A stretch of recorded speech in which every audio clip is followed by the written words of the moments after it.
Live from Hollywood, it's the Nighttime Show with Stephen Kramer Glickman. Tonight we have our head writer and producer, Matt Walker. I'm the voice of the Nighttime Show, Mike Black. Our very special guest played Black Bolt on Marvel's INHUMANS, and he's also Captain Pike on Star Trek Discovery. You can listen to his podcast, The Well, available everywhere fine podcasts are listened to. Anson Mount. And now, our host, the giggliest of the gigglepusses in the entire universe, Stephen Kramer Glickman. Yeah! That was great. Terrific. Only 2 takes. Right. He's a professional. He is a professional. Wow. Anson, this is very exciting. I'm very, very big fan of you. I have your action figure on my desk. Is that weird? That's weird to say that to another grown man. Nobody's ever said that to me before. No way.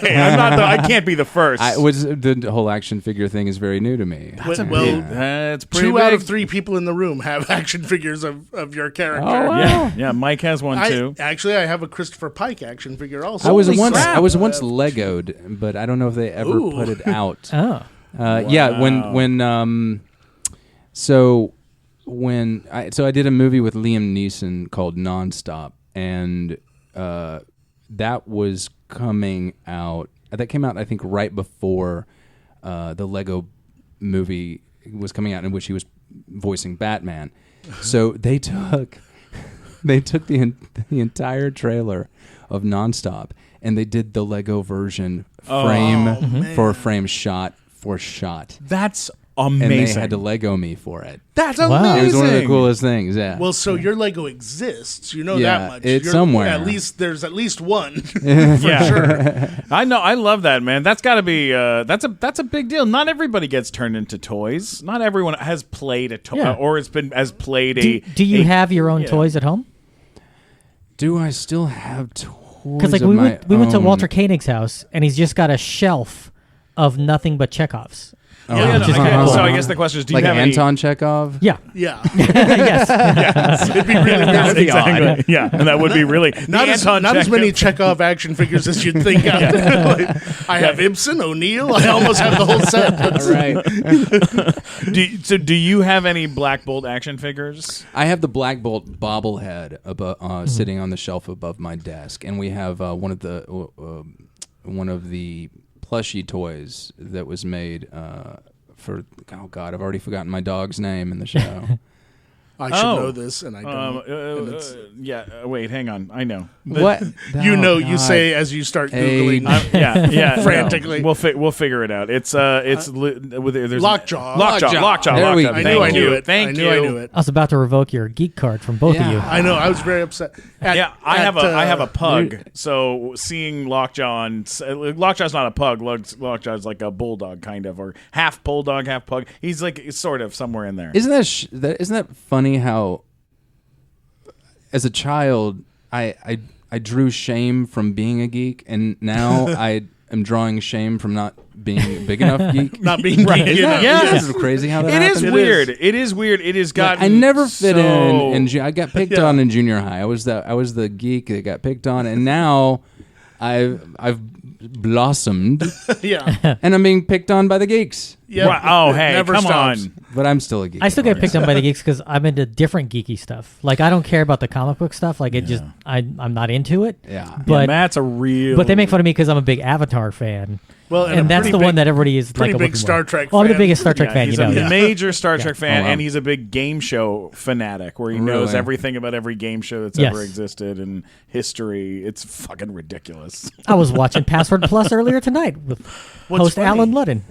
Okay, all right, Matt. You have Let's funny about old VHS tapes of Press Your Luck. I have a whammy on my wall because Steven was in a television show called Big Time Rush, and one of the directors is the guy that drew the whammies for the TV show back in the day. Oh, wow. And Savage Steve Holland. yeah, he did Better Off Dead and One Crazy Summer. Yeah. There was a script out there about the guy who decoded the press your luck game and won like Michael, $100,000. I forget his last name. Yes. Right? And Bill Murray was gonna do it. I don't know if he ever ended up doing it. They did a documentary that I've seen about it. Oh, really? But it would make a good movie because that guy was just such a weirdo. It was a great script. Yeah.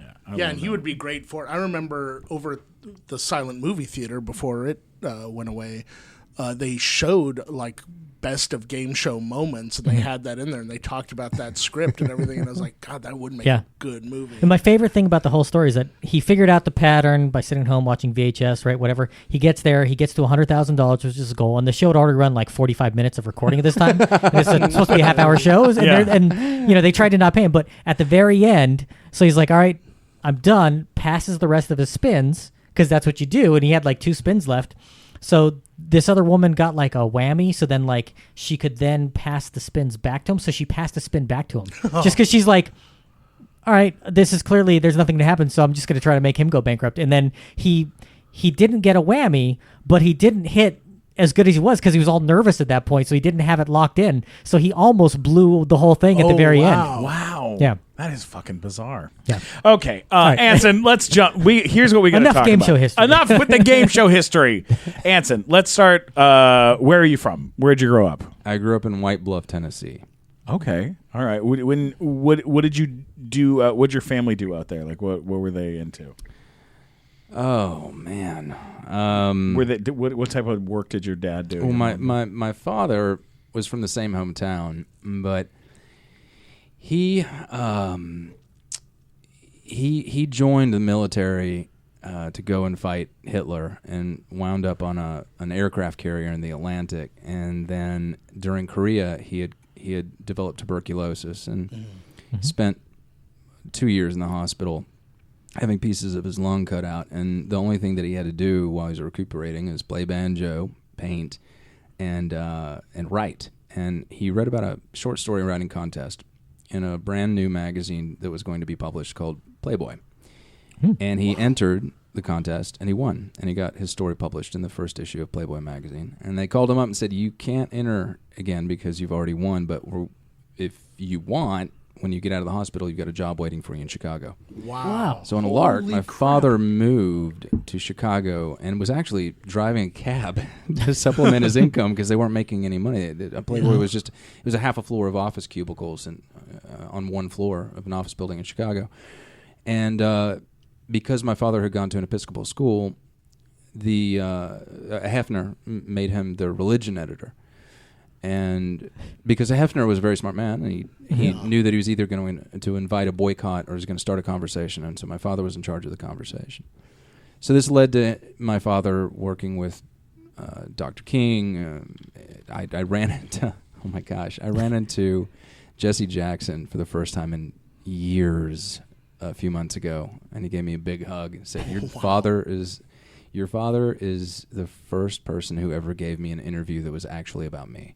Holy crap. And then that's amazing. So then later on, around 1968, the conversation had been had, and Hef was like, we're a men's magazine. We don't have a sports column. We need a sports column. Who here knows anything about sports? And nobody raised their hand. And my father said, well, I watch the games on Saturdays sometimes. And he goes, that's it. We're killing religion. You're picking up sports. And my father freaked out because he didn't know anything about sports writing. He was a biology major. So he contacted every sports athletic director in the country. And he said, if you fill out this questionnaire I have, I'll get you a subscription. So he ended up knowing who was making grades, who was behavioral problems, who was gonna make the cut, who wasn't, who was getting injured. So he became the best football prognosticator in the business. And after he'd sort of established himself doing that, and he met my mother, which was his second marriage. She was from the South as well. And after 3 years of actually 5 years of the Chicago winters, she had had enough. Said, I'm moving south. You can come with me or you can stay here. So they ended up back in his hometown where I grew up. So it was a one-stoplight town in rural Tennessee. It was an idyllic place to grow up. people ask me, "Oh, were you from Nashville?" I was like, no. Reese Witherspoon's from Nashville. She went to one of the best private schools in the nation. She has a different accent. I'm from the other side of the tracks. I grew up hunting squirrels in my backyard. Nice. All of that. Wow. Yeah. So, what did your father do once you guys moved out there? Did he continue to write, or was Yeah, he out? there was this brand new invention called the fax machine. And he did a lot of his work remotely. He would go up a couple of times a year. Well, to actually, Chicago. not to interject, but the fax machine actually predates the telephone. Really? Yes. Look at you. Holy shit! I did not I'm know just that, being the Matt. nerd. It's a random factor. Yeah, it You is got a the thing. big brain. I'm mad. Yeah, it does. It's a weird thing. I don't know how it worked back Hey, then. no joke, but if you do listen to the Nolan Gould episode of the podcast, the most recent Nolan Gould episode from Modern Family, Matt and him did the Mensa. Because Nolan Gould's a Mensa member. He's a Mensa member, and he's the youngest Mensa One of the member. youngest, One yeah. of the youngest. So him and Matt had a Mensa off on stage live in front of an audience, and Matt kicked his ass, which was fucking I would say I amazing. kicked his ass. I beat him by one you question. did great. It was great. That was one question's all you need. Yeah. You know. But it was. We did yeah. kind of stack the deck. Most of the questions were about fax machines. Yes. It was a little unfair. So stupid. Oh, Jesus Christ. All right. So, okay. All right. So, at what point in your youth do you decide to start to get into, like, what gets you into acting? Like, how do you get into it? Like, what did you get in? How'd you, and how'd you? Is the real question. Maybe the most probing question you'll hear all night. Who am I, Larry King over here? Would you? How'd you? What I first guess gave it you the started bug? with- Like what? with Yeah, where'd the very bug come from? painful adolescence. I was the junior high in our town was not the best at the time, Right. and I was a very awkward child. I was a very late bloomer, and so I was a runt. I was picked on. I was an intellectual. I had glasses and braces, and I was the kid that got stuffed in trash cans. So You were like Matt is now. Me too. I decided to transfer to a larger junior high in the middle of the county, and it had a lot more to offer academically. Were you a smart kid? I was. Yeah. And the junior high I had come from had advanced different levels of mathematics, but that was about it. So I didn't really know how to negotiate this new system, but I did, over the course of the 2 years I was there, sort of recognize that there's this really fun group of kids in all the advanced classes, and I was not doing that well. I was starting to get bad grades for the first time in my life. My father passed away. I did not react to it well, and I knew something had to change. So at the time when you moved on to high school there, they didn't really check your transcripts, and you could sign up for whatever you wanted. So I arbitrarily just signed myself up to all of the most advanced classes in all of the subjects, so just so I could be in the classrooms with this group of kids I thought was funny and cool. Actually And- interesting. Yeah, people, interesting. And turned out, funny enough, those were all the best teachers in all of the best classes, and Yeah. I ended up making better grades and doing quite well. And they had all gotten involved in the drama department, and so I was like, well, I'll do that. Yeah. And so I auditioned. I remember my first play. It was 12 Angry Men, and I got cast as the guard. Oh, wow. Oh, yeah. Out of 12 juicy roles. Yeah. I You got the guard. 13th. Right. And, it was a fun rehearsal process. But the first time I walked out onto the stage with a live audience, it was that moment that people talk about when they talk about love at first sight, like getting hit with a bolt of lightning. It was that. I remember it like it was yesterday. And it was just, is the microphone dipping? Yeah. Sorry. And it was just the the most transformative experience. And all I knew is that I wanted more of that. And I had really good teachers who encouraged me, Randy and Glenda Sullivan, and a mom who had followed her passion as a golfer and told me to follow mine. Wow. And luckily, nobody told me that I was a terrible actor. Nice. And I really was. I have looked back at the tapes. Sure. Well, right. most high school plays, to be fair, not the greatest. Now, was your mom a professional golfer? She was for a time. Oh, wow. Yeah. She mostly taught. She played the tour for a short time, but she had taken 10 years off of golf to raise me. So that kind of That'll do it. And those are usually the prime years for a woman athlete, like in her 30s. Yeah. And so then I decided to study it in college, but I knew I also wanted to get a liberal arts education. So I went to my father's alma mater, Sewanee, also called the University of the South. And it's in the mountains in Tennessee, and it's got a small but very well put together theater program. Tennessee Williams left his entire estate to the university. Oh my God, that's incredible. And they actually sent me to New York on financial aid to study there for a while and taking some professional courses, cool. which was enough to show me that I knew nothing. And so then I applied to graduate school and managed to get in at Columbia, and then I did that, and I managed to sign with William Morris my last semester, and then I just started working. I honestly don't think anybody's asked me if I actually want to be doing this. Right. Well, do you? I think so. I think so. But it's just like, Are we having an epiphany right now? I just sort of like, I don't know. I put my nose to the grindstone. And I looked up and I was 45. Yeah. Yeah. I'd feel really bad if you left this podcast and became a plumber. Like, we really screwed him up. Well, Lee Marvin was a plumber before he was an actor. Yeah. It's fine to go that way. It's going back. He's like, that's it. It's like Captain Pike, now he's going to be in the Bucks. That's it. Yeah. It's earlier in the timeline where he's just going to do it, so I don't have to do anything. Thing. Yeah. Yeah. What was the first play you did that you got like a meaty part that you actually enjoyed? Oh, man. The first one that sticks out, I guess. You mean...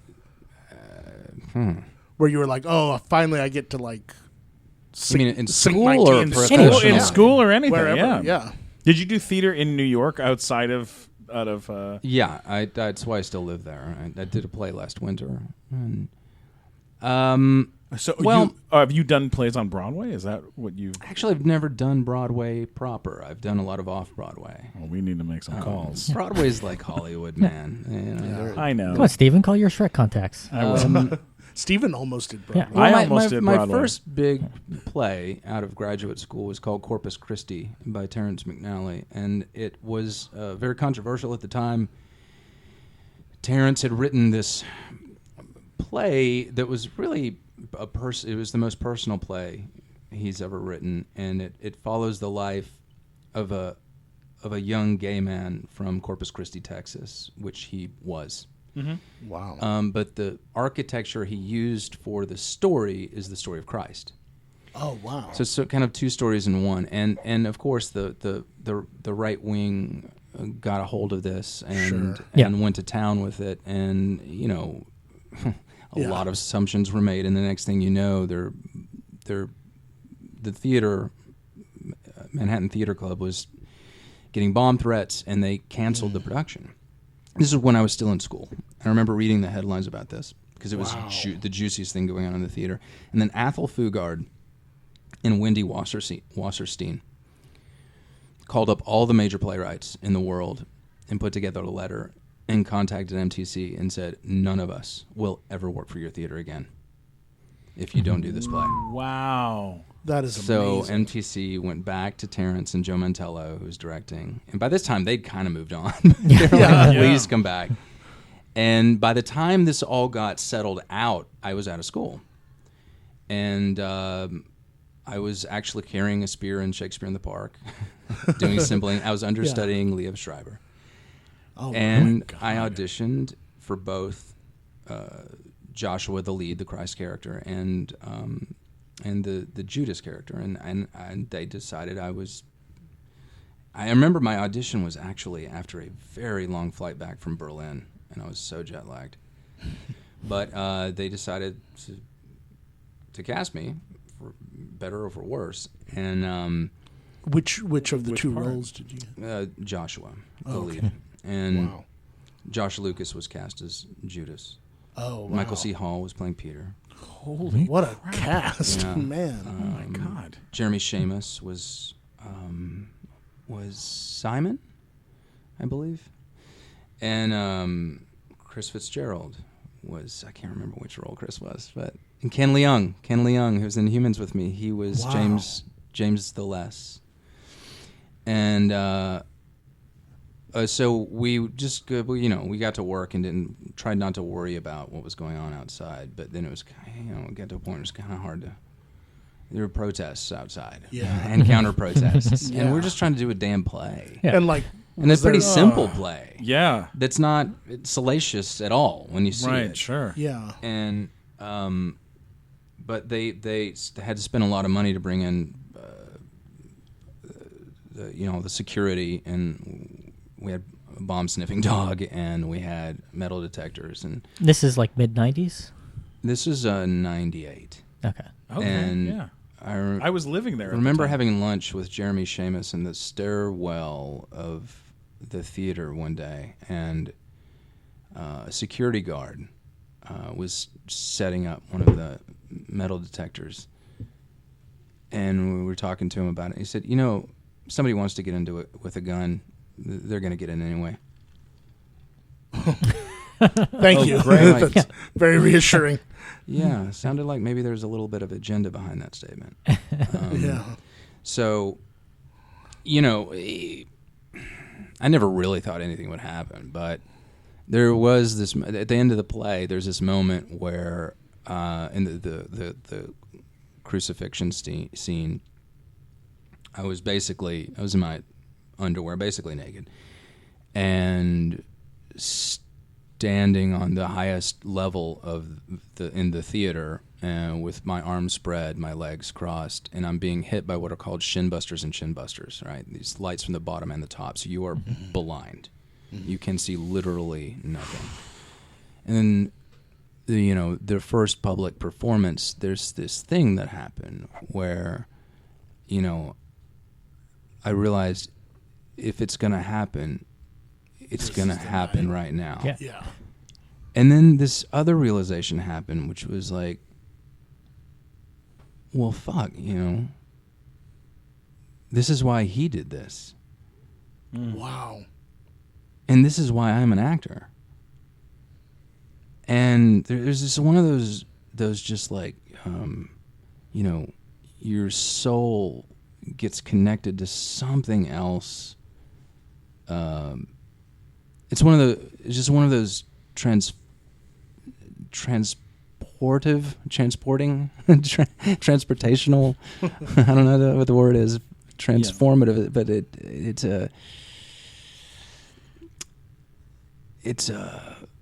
it was a mystical kind of experience that you rarely have on a stage, and that's one of the things I think that really kept me going through the harder times. Because I knew that was possible. Yeah. And I could not let go of the idea that I could have those experiences again, and I wouldn't if I quit.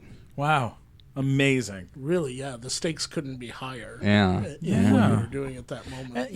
And that's also that feeling too. It's like, well, if you're going to die in your life, what what do you want to be doing? Yeah, what do you want to be doing when you die? Like standing on stage playing Jesus on a professional stage in New York City. In New York City, yeah. Because someone's upset and they kill you on stage. I mean, like, what a fucking way to go! Like that's fucking crazy.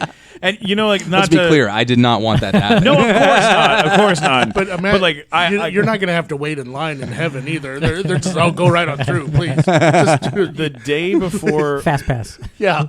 Exactly. I worked on this musical on Broadway called Shrek the Musical, and I played Shrek in Shrek the Musical for it. But for the Broadway workshops and the readings of it, and the final workshop, the workshop, the first big performance, where the day that day was going to be Kate Winslet, David Geffen, Jeffrey Katzenberg, Sam Mendes, Jason Moore, Tim Weil, the musical director from Rent, who is our musical director, and then the rest of the team, everyone else that worked on it. Everyone was going to be there, and my family were flown in to come watch me do this performance with the full cast and the orchestra and everything.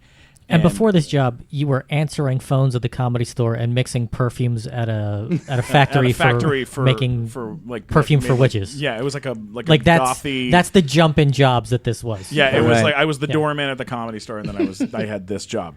And the day before that performance, the director Jason Moore walked in on me. Crying in a like a side room alone. I was like in a room, I was rehearsing, and then I just fucking like lost it. And he came in the room and was like, "What's going on with you? Are you okay?" And I was like, I'm freaking the fuck out. I'm freaking out, man. Like, I don't know what to do. And I'm getting really scared about what's going to happen. And he was like, well, what are you afraid is going to happen? And I was like, what happens if I'm standing on stage in front of all those people and the lights come on and I have a heart attack and I just die? Right there in front of everybody on 42nd Street. Like, what happens? It can happen. And he was like, then you died doing the coolest fucking thing ever. Was he like, then we got your understudy? They just and come it would right be out. the most memorable death I've ever heard of. But we didn't have an understudy. I didn't have one on the show. So he was like, there's no like, oh, some other guy's going to step in. It was just the show's fucking done. They're like, give me a fat guy that can sing. I need him here now. So he was like, Weekend at Bernie's with your body. they just dragged me around. They have 5 guys dragging my body. It'd have to be 5 guys. Like, no one else is going to be able to Luckily, lift there weren't death threats. Oh, yeah, there was no death threats. I was just panicked that would happen. But that's what he said was like, this is the best possible way to go if it's going to happen. So just fucking get in there and have a good time. And if it happens, then that's how it goes. But you won't. You'll be okay. You know, the closest thing to death threats was people were giving him free buffet coupons and stuff like that. Just eat one more Twinkie before you go out there. You're like, thank you, Mr. Disney. Wait, Mr. Disney. Oh no! Just trying to fuck over DreamWorks. It's just Disney trying to fuck. That was a real inside joke. It was a bad Broadway inside joke. But yeah, that I can only imagine what that would be like to have to be on stage while there's death threats with like bomb sniffing dogs in front of the theater, and it's not like there's not death threats against the guy playing like Larry, you know? Like it's like it's gonna be you. You're the guy. It'd be I was you. not aware of that apostle. That is The Apostle Larry. The Apostle of Larry. Oh, Book of sure. Larry. Great Patron guy. saint of Pop-Tarts and chips. Pop-Tarts and Chick-fil-A. I would have been a lot more religious if there had been a Larry out there to identify with. Yeah. Matt, you and me are both stand-up comedians, and I know we both say a lot of things that are very offensive on a regular basis. Do you ever have trouble sleeping at night? Yeah, not because of things I say, though. It's just because I have lousy pillows. Oh, okay. So you don't have like a horrible feeling of guilt sometimes for the Never. awful things. Oh, that's nice. Never. I'm proud of the horrible things that I say to people. That's good. That's a good way to be. Sometimes I do have trouble sleeping, or I did have trouble sleeping until I got this brand new pillow. What kind of pillow? I mean, this is next level stuff, Matt. This is a pillow. You've never seen a pillow like this because until recently it did not exist. It's called the buttress pillow. And it is shaped like a butt, and it has little legs, and you're not going to believe this. You got to go check it out. Thebuttresspillow.com. So it's like your face rests on a butt. Your face is pressed into a butt crack while the legs support your neck and shoulders, basically. It sounds comfortable. It is very comfortable. It's ergonomic. Am I saying that right? Yes. Ergonomic, functional, all natural, and it's absolutely beautiful. Check this out. This is from their website. Soft but supportive with the feeling of a butt. All right, and the sweet spot is between the thighs and the cheeks, which will gently cradle your head and support your neck. Great for side sleepers, back sleepers, and stomach sleepers. It's squeezable, slappable, face variable, relieves stress, from having a long, horrible day. What do you want to do at the end of a long day? put your head in a butt. That is 100% right. Well, you can dress it up. You can dress it down. You want to throw some PJs You on it? convinced me, so where do I go get one of these? You go to thebuttress.pillow.com, thebuttress.pillow.com. That's THEBUTTRESS pillow.com. Go to thebuttress.pillow.com, Matt, and get your sleep on. You'll have much better dreams. All right, let's get back to the show. There's your first role that's listed as far as work on IMDb, and we like to test IMDb to see if they're right or not. And if they're wrong, we call them and tell them they're wrong. Like, No, I we have don't. a guy, I will call the guy, I'm going to tell him. No, you won't. I'm going to do, all right, maybe I won't. My first credit on Your first IMDb. do you know what it is? Was it Boiler Room? It's not. It's Sex and the City. No. That's your first. Well, you might. Wait, you're looking at the TV part, no, not I'm the looking film at part. It's all They're in combined. different It's sections. all combined. It's all combined combined. together. I'm pretty sure I did Boiler Room before Sex and the City. Boiler Room is 2000, but they say you did an episode of Sex and the City in 1999. Oh, it was They right may have came before out it. after, but It might have been released after. Oh, it was released. I shot it 'Cause that's based on before release date. Sex and the City. when you because your early credits are Alec McBeal, Sex and the City, Urban Legends, things like Did you this. call it Alec McBeal? No, Ally McBeal. Alex but- Trek Beal.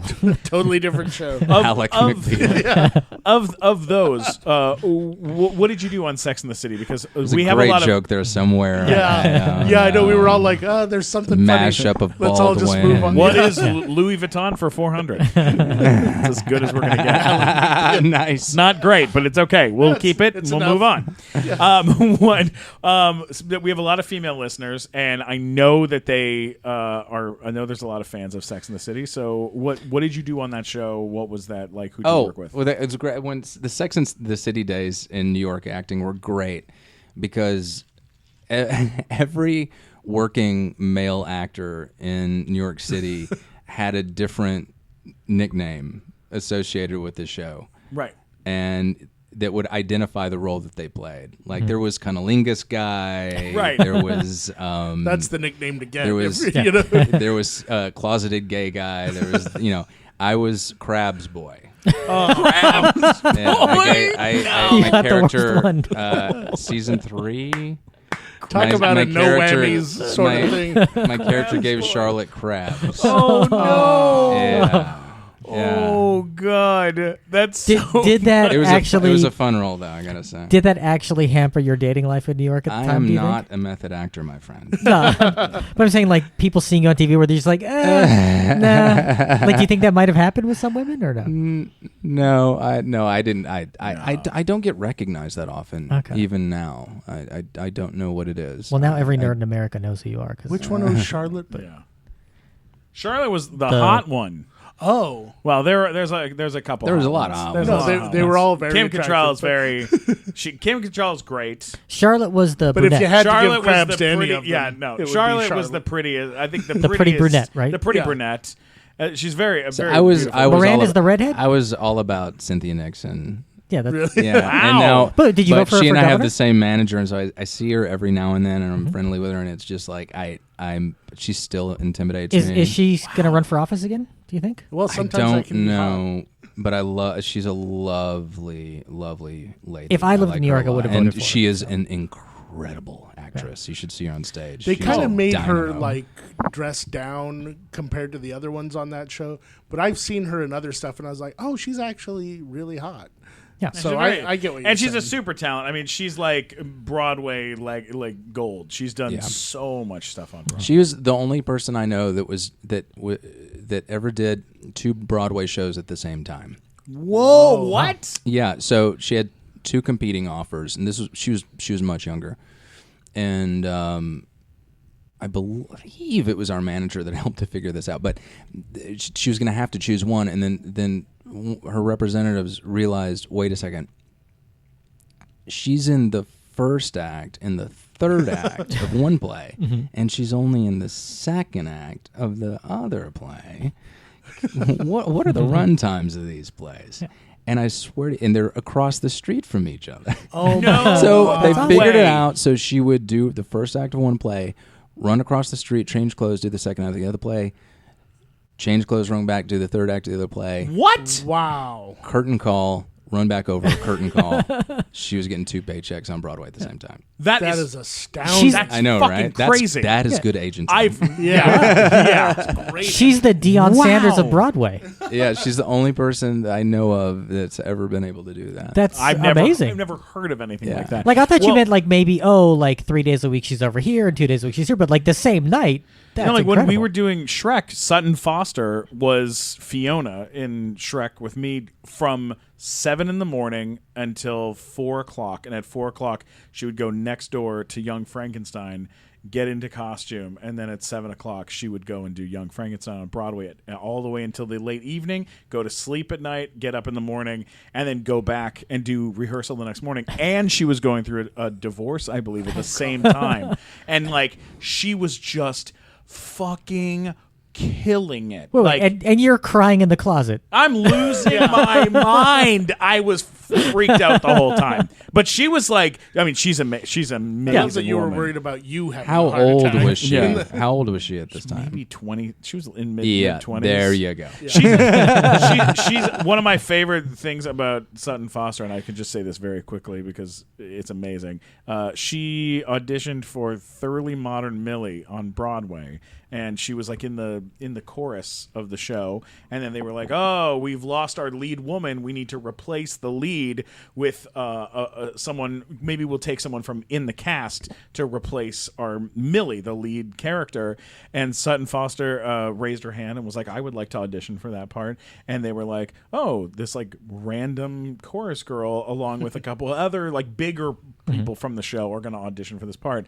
And all the other people went up and they sang songs from fucking Wicked and from, Avenue Q and all the big musicals and whatever.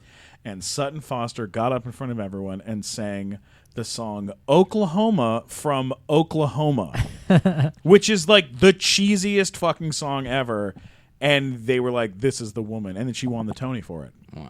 Because like, you have to be a bad motherfucker to be able to sing a cheesy Broadway song and then turn it into a legendary piece of work. Speaking of cheesy and awards, you were nominated for 2 awards for the same movie.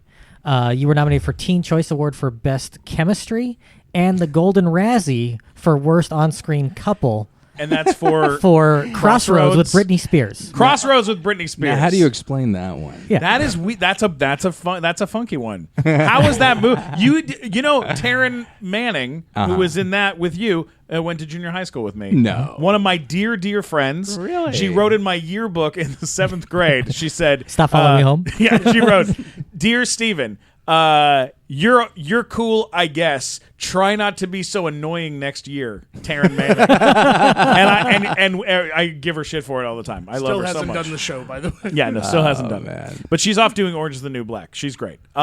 You have to tell us. She's a wonderful actress. Please tell us about this movie. Tell us about how this Crossroads? happened. Yes. What it was Yeah. like. God. I was 27 when that came around. And Britney was like 20, maybe, or She was 18, turning 19. And I don't know. I was like, I knew it's a teenager movie, and I did have student loans to pay. Not to make any excuse for the film, because I'm very glad it was nominated for multiple awards. and I'll tell you why. So I was doing City by the Sea at the time, and I was shooting with De Niro up in Yonkers at the police station there. Oh, my God. Right? There's one And of those sentences you don't think you're ever going to get to say. I had what I thought was going to be an audition, and I wasn't sure if I wanted to go in. And I was and Bob was like, "Well, what's that?" And I was like, "It's just this movie, Crossroads. It's going to be this movie that Britney Spears is doing." Oh, my God. And would you run lines with me? You read her line. One of the ballsiest moments of my life. De Niro And did the Britney part. Yeah, he ran lines with me. And he's like, "I don't know if I want to do this." And he's like, Think "Why I not?" did it again. I think I did it. By the way, if that is not a scene in whenever they make a movie about De Niro's life, I'm very disappointed. That is So I said, "I don't know if I want to do this." And he said, "Is it a job?" And I said, yeah. And he's like, why not? I was like, well, all right. So I went to meet these people, and we had a lovely meeting, and they decided that I was the guy and that Brittany had to sign off on me. So on next day, I'm back at the Yonkers. I'm on the set with De Niro, and I get this phone call from my agent. Britney Spears is only in town for one more day, and she wants to meet you. Like, that's great. I am shooting with this little-known actor named Robert De Niro. And he's like, well, she's only here for one day. I'm like, good luck with that. And I turned off my phone, and I stopped answering my phone. And then at a certain point, the second AD came and said, you're going to have a visitor at lunch, and we're going to move you into a better trailer. So they did, and Brittany came with her assistant. And this will tell you the kind of young lady that Brittany was, and I'm certain still is. Her assistant was her former dental hygienist, lovely lady by the name of Felicia, and we had a lovely conversation. They were I don't know. Brittany was a little. She wasn't too talkative, but we for some reason we ended up talking about Christmas, what we had done for Christmas, and I ended up telling this story that involved me being back in my hometown and posing for a picture with the 16-year-old daughter of a family that was friends of my family, and when everybody, so that the only thing that was behind us is the Christmas tree, and everybody else is looking at us from the front, and this girl had grabbed my butt. And they kind of laughed, and then eventually they left, and I was like, well, that's it. I'm not getting this job. You know? and they offered me the job, and another there's something else that came in at the time that I decided not to do. But anyways, so I went out. Or another project, and another project that it wasn't feeling right for other reasons, and so I went down to Louisiana, and it was a great experience. I work really well with I really like having women in positions of power on the things that I do. I grew up with largely a single mother. Cynthia Nixon times. And this is a wonderful female producer named Ann Carley, and a wonderful female director, and obviously a cast of great ladies that just had a great time with. Yeah. I love it. And it was weird, you know. The movie did pretty well, made money. Yeah. But it had this kind of place in the lexicon of the cheesier modern American movies. Well, and then it's come around now, and all these girls who've gone to see it when they're 12 are now adults, and it's had this weird kind of cult. Associate cult following. Well, yeah, because you have Zoe Saldana. Yeah. You have Taryn Manning, and you have Britney Spears at like the top of her game. And I'm in the surprised it's not cult thing with men. Well, and also, guys, in the poster, a burrito. Don't forget, there was a burrito in the poster. I'm really surprised. There's a lot of weird moments in that movie that are very like culty and funny. There was a great thing that they used to do at the original Alamo Drafthouse in Austin. They would do a live sort of Mystery Science Theater 3000 kind of thing with three comedians down front with microphones. And their most popular show that they would do every month or so, they would do Crossroads, and it was always sold out. And I'd heard about this, and I finally was shooting a movie down there, just outside of Austin. Oh my God, I'm so sorry. That's okay. Don't worry about it. I got a story about that, actually. I don't know, but you're very popular right now. Oh, it's playing the trailer for Battle of Shaker Heights for some reason. I'm so sorry. Steven's trying to pass off that was a ringtone. And it was I pressed a button. He ate a tape recorder earlier. I'm so sorry. It's all right. Okay. So anyways, I went to this show, and as a guest of these guys, and they spent the whole time taking the piss out of me, and it was a lot of fun. I'm sure. That's great. Yeah, that's fucking great though. And now there's actually the guy Joel. Is it Joel, the guy who did Mystery Science Theater 3000? Yeah. For when he stopped doing that for a while, he did this thing called Riff Tracks. Yes. Yeah. And one of his most popular ones is Crossroads. And my best friend threw a party and without telling me, put on the riff tracks of Crossroads. That's so great. It was great. It was a lot of fun. Great. Yeah. Oh, that's a fun one. I try not to take myself too seriously. So well, okay. So there's a couple other things that we have to talk about. I know we have to talk about Star Trek. We have to talk about Marvel's Inhumans.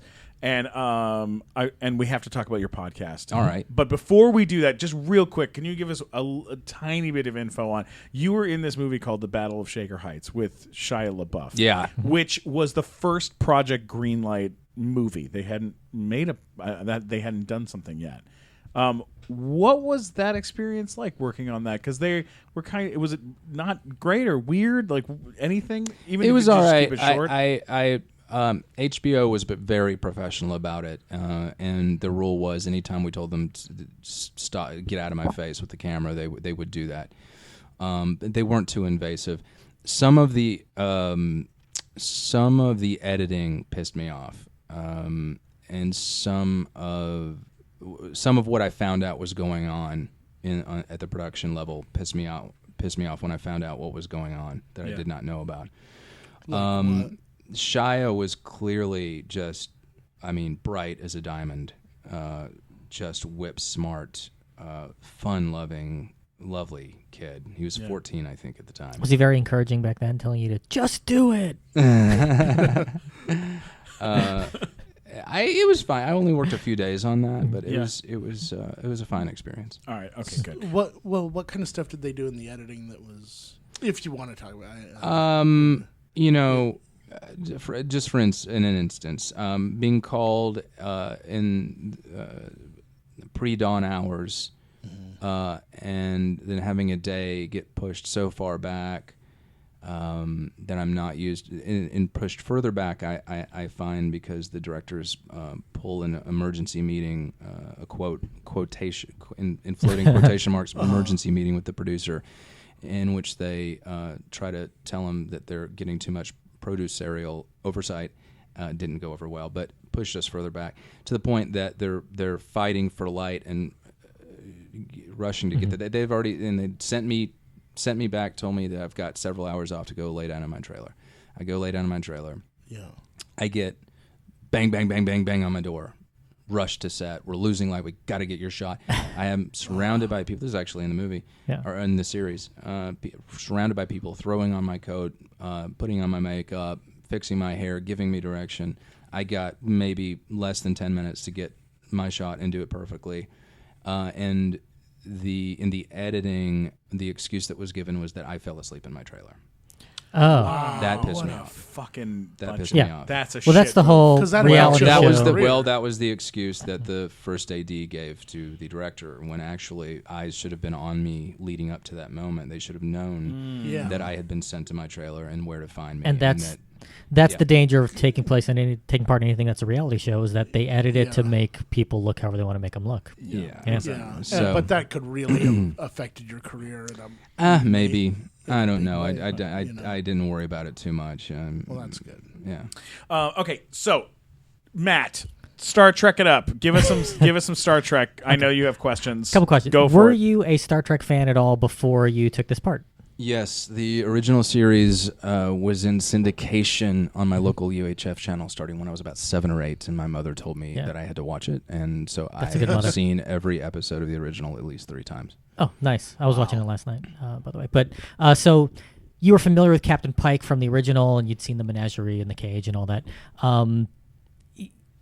When you see this part come up, are you excited about that prospect, or are you like, is this something that you've like, you're like, oh my god, I didn't know what I was this, auditioning for. Oh, really? They didn't. They you didn't even know the series. I was auditioning for a role of Captain Parker, and I was like, oh, that's a boring name for a captain. Did they tell you? I mean, you knew it was Star Trek, or?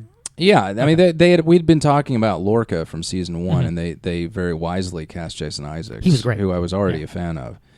And then when this came around, they came back and said, "Hey, well, what do you think about this?" And I said, "Sure, I'll put myself on tape." Because there's some resemblance to Jeffrey Hamilton, the original Captain Pike, of course. Jeffrey Hunter, sorry. And you have some resemblance there, I think, when they do the hair and the whole deal, and it's like, yeah, that's Captain Pike. I didn't think so until I was, for some reason, I was image searching him, and I came across a picture, and real quickly, I thought I'd come across a picture of Cullen Bohannon, and it turned out it was Jeffrey Hunter playing Jesus.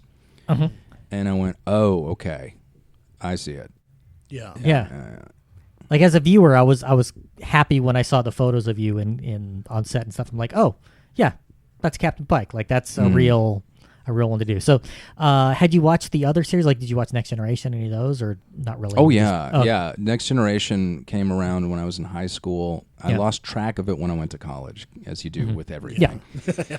And I really have not dived into the other series. Okay. But actually, my favorite episode is a Next Generation episode, The Inner Light.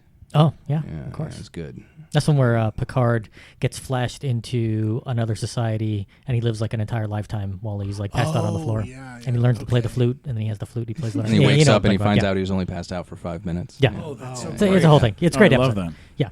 That's like probably... And then they find out it was all taking place in that kid's head. the snow globe from St. Elsewhere. There we go. There we go. Any other Star Trek questions before... okay, so when good? you go into a set like that, obviously everything is top secret, I would imagine. This is the most top secret thing you've done? Yeah. You don't... it's top secret, but they're a lot more relaxed, I gotta say, than say. And they filmed this in other companies Vancouver? I've worked for. No, in Toronto. Oh, Toronto. Okay. Yeah. So then, like, when you get on a set like that, have you worked with people before where they're in like these giant prosthetics and all kinds of crazy makeup and stuff? Or no, I've worked around prosthetics before, but not to the degree. Like Doug Jones in this is like a full. It was funny, thing. I met Doug as Doug at our cast dinner, and then I literally didn't see him for several months. I saw Saru. Yeah. And because we have very different hours, I just never saw him coming or going until one day he got wrapped early. I was walking to my trailer for something, and then here comes Doug Jones. And I was like, "Oh my God, Doug! I haven't seen you in for like 15 minutes." Yeah. Wow! I just hadn't seen him. Yeah. He's such a fascinating character. I can't wait. We got him on the show. Of the loveliest. Yeah, we've got him. He would on. have to be. Such a He's the most incredible patient, zen-like creature you'll ever meet. Like we have him in a couple weeks, and I can't wait to ask him about what it was like in season 1 to be eaten. He's the first main character in Star Trek I remember being eaten by someone else. Yeah, I'm very excited about Very quick thing about Doug Jones. I saw him at Comic-Con on the Metro that would take you back and forth. And I thought, I'm not going to bother him. I'd met him before, but I was like, I'm going to leave him alone. He's on the Metro. And so I turned around for a second. I turned back around. There's a crowd around him of people, and he's hugging all of them. Every single one. Of them. That doesn't surprise Could me not at all. be more of a He's a big hugger. You know? He's just He's the a greatest. wonderful guy. He's on our February 16th show at the Hollywood Improv, which is our Valentine's Day special Very romantic. show. We've Yeah, it's got- very romantic. It's going to be a lot of romantic people. Not really. He was a fish man in a romance movie. That's That's true. kind of Yeah. romantic. yeah. We're gonna give away a gift. You should bring him a hard-boiled egg. Oh, we totally should. Yeah, But one for his wife as well. Yes. Oh yeah, absolutely. We're giving away a gift to the best couple in the audience and a gift to the best single person in the audience. And that we're gonna play some games to kind of figure out who's the biggest loser in the audience. Also, tell us about your podcast, because this is a big deal for you. And I've looked through some of the guests. You have some amazing people on there. I mean, today even. This morning, even. So please tell us. This morning I was interviewing Anthony Hopkins for the podcast. Anthony and I were working together last week, and he is, anybody who has worked with him knows he is a lovely man, very, very gracious, and we got along. And I told him about the podcast. He said he wanted to be on it, and he invited me over for breakfast this morning, and it's just like. It's like he starts telling stories, and it's just like, did I ever tell you about the time I met Betty Davis? No. And then suddenly Betty Davis sort of comes up from under his skin, and it's like it's better than watching a movie play. God. He's just most incredible storyteller. He made me late for a meeting today. So the idea behind the Well podcast is that it's about creativity, creative thinking in all its forms. So we don't just have actors and musicians. We have a Pulitzer Prize nominated biologist. Yes, a biologist who wrote a book. Love it. Yeah, and a football coach. I have a episode in the can with Cynthia Rowley, and all we talked about was surfing. So it's really just ways of our mantra is that our guest is not our guest. Our guest is their connection to creativity or their well source for creativity, what they go to for inspiration and creative energy. Wow. I love that. That's so cool. Yeah, it's sort of like I don't know if you've ever listened to Radio-Lab, but I like to think of us as a radio lab about creativity. So it's kind of like if they were Vulcans, you'd be going for their Katra. That would be just to bring back the Star Trek. Fucking nerd. This fucking nerd. Every chance I get. I know. No, it does make a lot of sense though, because when you talk to people who have been like at the top of their game, or they are currently at the top of their game in some way, shape, or form, it doesn't always have to be a celebrity. Like we had John Lewis, the zoo director for the LA Zoo. Oh yeah, on our show. We went to the zoo. We sat with him and heard like what it's like to become a zoo director, and where when you hear these people talk about like what they're passionate about, why it's important to them, and what they love, and what drives their whole life, like. That's why I think listening to a show like The Well is going to be a fucking huge show, and it's awesome. I'm tired of hearing people talk just about the things that we expect them to talk about. Who else is like a guest that you badly want on your show? Oh wow. I actually I put out an offer to President Bush to talk about his painting. Wow. Yeah. Oh my God, that'd be amazing. Yeah. He's a hard man to reach. we have some similar. Or you get Sam Rockwell to talk about acquaintances. George W. Bush's painting. Sam would be he's so good. Actually, Sam's on the list. Yeah. He is such a great conversationalist and smart guy. He would be great on the show. I just asked him about Galaxy Quest the whole time. You know who you shouldn't have on your show is Tom Sizemore. Don't have that guy. Oh wow. Because we had him on our show. And he said this was pre-allegations, and he said first of all, he got bored. And then he picked up a picture of his phone, and he showed us a picture of a woman's ass, and he said, "This is what I'm missing out on while we're dicking around doing this. So can we wrap it up?" And then if we asked him a question he didn't like, he just hold the phone up and point. Like it was just so fucking brutal. That one, and then who was the other guy we had on that was like Mark Boone Jr. from Mark Boone Jr. No, he was in Sons of Anarchy. Sons of Anarchy, long beard, kind of a heavy set guy with long hair. Terrifying. And he sat next to us, and we said to him, "Hey, so what was it like working on Sons of Anarchy?" And he'd go, "Fine." And we would just go, "Oh God damn it, this is going to be hard." So it's like there's certain people. I like him a lot, but it was hard. That was hard. You were in Batman Begins with Christian Bale. Oh, you know who I was? You know what I was supposed to interview this week, and he got held up at Cannes was Walton Goggins. Has started. Oh, I love that guy. He and a friend have started. They've opened their own distillery downtown. So I wanted to talk about whiskey with Walton. Yeah, that's a great idea. He was we'll get there. Next time I'm in town, we'll do it. Yeah. He's who I wanted to play the Joker when they cast. Oh, he would Ben be. Affleck for he Batman. would be great. I was like, oh, they should get that guy. Yeah. Yeah, he's a great actor. Yeah. Great guy. Really great guy. That's fantastic. Okay, well, we do have to wrap up. Where can people find The Well? We're on all major platforms, Apple Podcasts, Stitcher, wherever you download your podcasts. You can search for The Well. It turns out there are a few other podcasts called The Well. So you can also search my name, and it will pop up, perhaps a little easier. That's the move. That's the move to do. One last thing. In the show Marvel's Inhumans, you played Black Bolt. Yeah. Now that show is done, you are a piece of the Marvel universe. And what that normally means is actors who play a superhero at some point end up getting to play a superhero again. Is there a different superhero that you have any interest in playing? Like, is there someone that you want to do? I was actually in the running. In the running for Gambit. Ooh. For the bitch. first Wolverine movie. Yeah. And I've heard that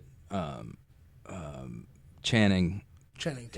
is on board for some iteration of that. Yeah. But I hope he doesn't. I see him more as a Colossus than a Gambit myself. Yeah. But Gambit is my favorite comic book character of all time. I have a Amazing. story to tell you when we wrap that I think you'll enjoy.